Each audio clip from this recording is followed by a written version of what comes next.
Assalamualaikum warahmatullahi wabarakatuh. Perkenalkan, nama saya Lala.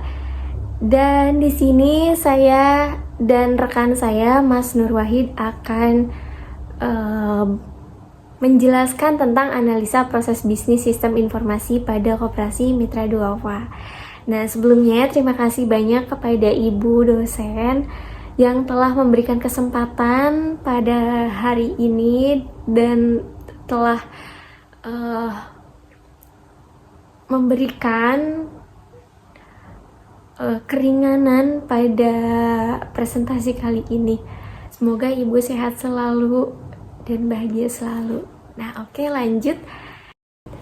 Nah, kita lanjut ke inti dari latar belakang. Nah, untuk latar belakang ini sendiri akan dijelaskan oleh saya, Lala.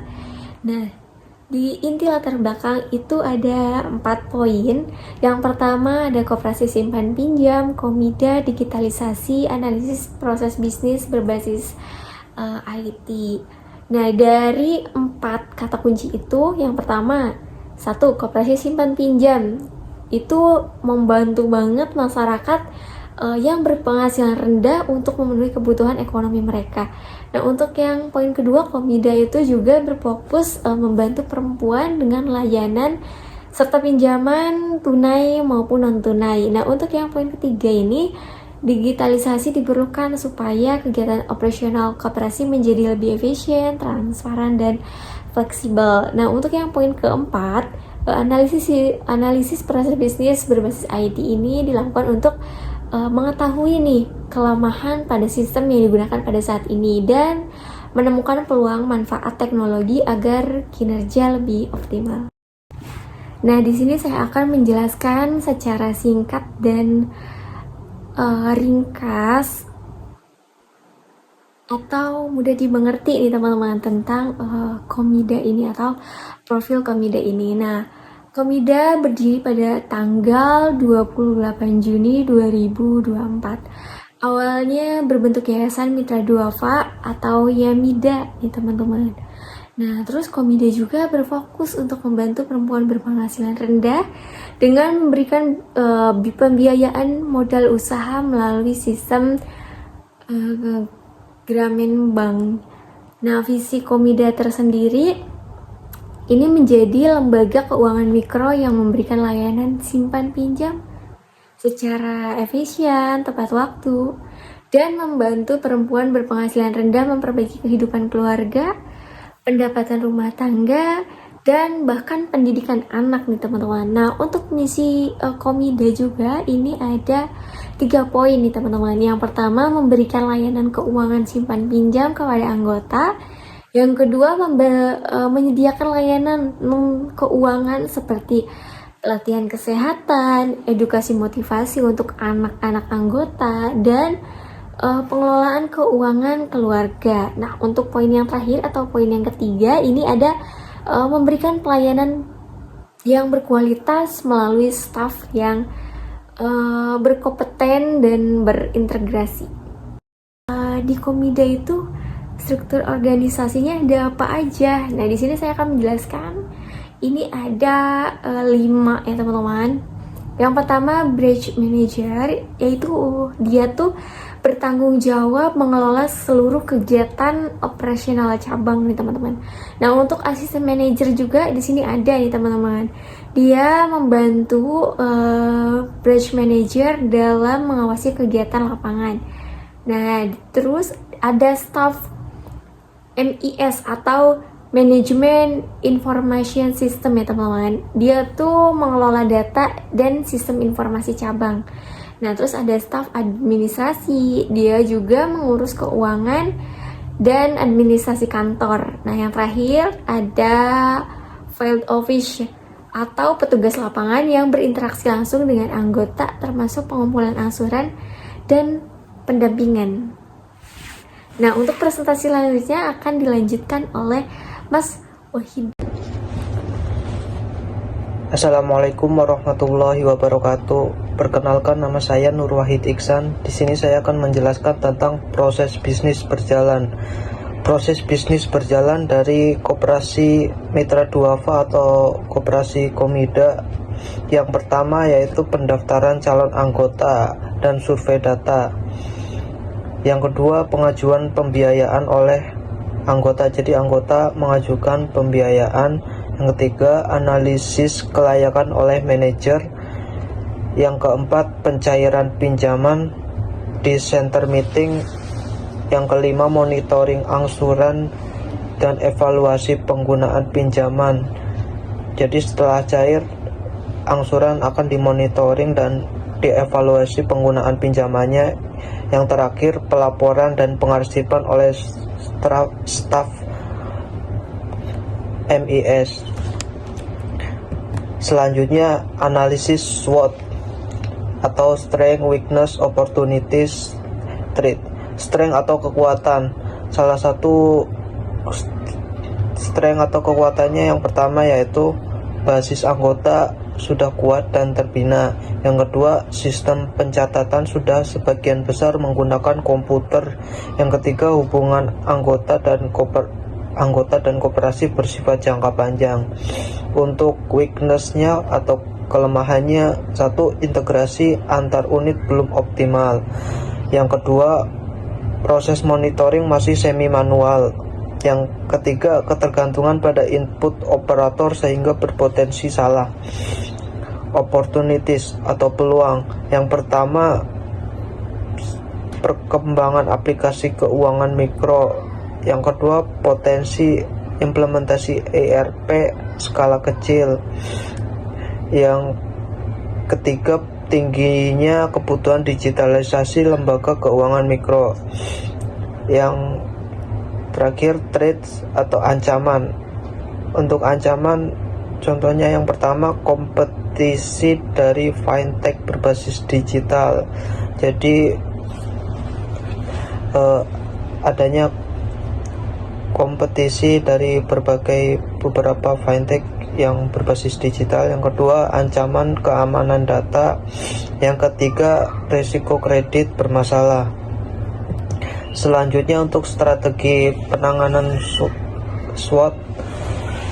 Yang pertama, strategi SO atau strategi untuk memanfaatkan kekuatan untuk merebut peluang. Yang pertama, mengoptimalkan basis anggota yang kuat untuk mengadopsi aplikasi keuangan mikro yang lebih modern. Yang kedua, memanfaatkan sistem pencatatan yang sudah terkomputerisasi sebagai pondasi awal untuk implementasi ERP skala kecil. Strategi berikutnya adalah strategi WO atau Weakness Opportunity. Jadi untuk menggunakan peluang itu untuk mengatasi kelemahan. Contohnya yang pertama yaitu menggunakan aplikasi digital dan ERP untuk memperbaiki integrasi data antar unit. Yang kedua, mengadopsi sistem monitoring digital untuk mengurangi proses semi manual. Strategi berikutnya adalah strategi ST atau Strength Threat atau gunakan kekuatan untuk menghindari ancaman. Yang pertama, menggunakan hubungan jangka panjang dengan anggota untuk mempertahankan loyalitas di kompetisi fintech. Kedua, menggunakan sistem pencatatan terkomputerisasi untuk meningkatkan keamanan dan mengurangi resiko manipulasi data. Strategi berikutnya adalah weakness threat, jadi meminimalkan kelemahan dan hindari ancaman. Yang pertama, mengurangi ketergantungan input manual dengan otomatisasi untuk mencegah risiko human error dan kredit bermasalah. Yang kedua, meningkatkan integrasi data dan keamanan untuk menghindari ancaman kebocoran data serta kesalahan operasional. Integrasi proses bisnis. Bentuk-bentuk integrasi proses bisnis yang dilakukan yaitu integrasi pendaftaran, pembiayaan, monitoring, dan pelaporan. Untuk integrasi pendaftaran yaitu contohnya data otomatis tersinkronisasi. Untuk integrasi pembiayaan contohnya analisis dan proses lebih cepat.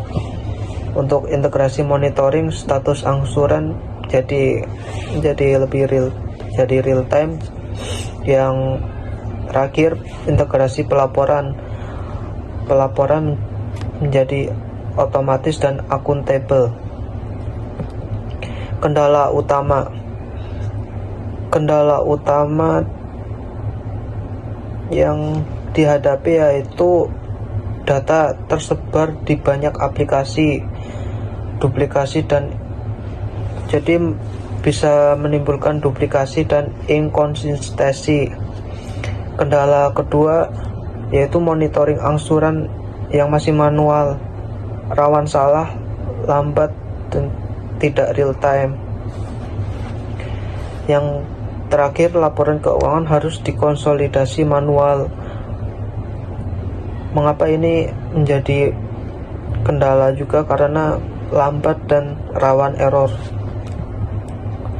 Solusi yang diusulkan.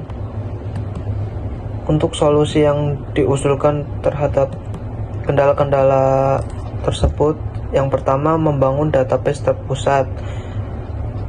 Yang kedua, monitoring digital berbasis dashboard. Yang ketiga, modul pelaporan otomatis atau ERP mikro. Yang terakhir, pelatihan staf untuk penggunaan sistem baru.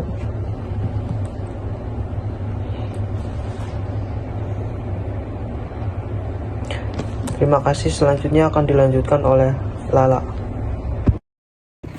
Nah, dari penjelasan presentasi hari ini, ada kesimpulan yang mudah banget nih teman-teman pahami. Ada 3 poin setelah kami simpulkan. Yang pertama itu ada teknologi informasi bisa membantu atau membuat kerja koperasi lebih efisien nih teman-teman. Terus yang poin yang kedua itu integrasi proses bisnis sekarang itu menjadi kebutuhan penting agar operasional lebih rapi dan terkoordinasi. Nah, untuk yang poin ketiga atau poin terakhir ini ada digitalisasi membantu peningkatan akurasi data, kecepatan layanan, dan keputusan atau kualitas keputusan yang dibuat. Nah, pada bagian saran ini mungkin yang dapat kami sarankan untuk kedepannya ini ada 4 poin. Yang pertama, pengembangan sistem digitalisasi secara bertahap. Nah, terus untuk peningkatan keamanan data juga mungkin harus dipertahankan, bahkan harus lebih ada peningkatan terhadap keamanan data nih teman-teman. Nah, untuk staff, organisasi, staff gitu, mungkin harus ada pelatihan rutin nih teman-teman. Nah, dan poin yang keempat itu ada evaluasi dan perawatan sistem secara berkala. Sekian presentasi kami kali ini, kurang lebihnya mohon maaf apabila ada kata yang salah ataupun penjelasan yang kurang lebihnya mohon maaf. Sekali lagi terima kasih kepada ibu dosen yang telah memberikan kesempatan untuk kita melakukan presentasi susulan. Semoga ibu sehat selalu dan bahagia selalu. Terima kasih ibu. Wassalamualaikum warahmatullahi wabarakatuh.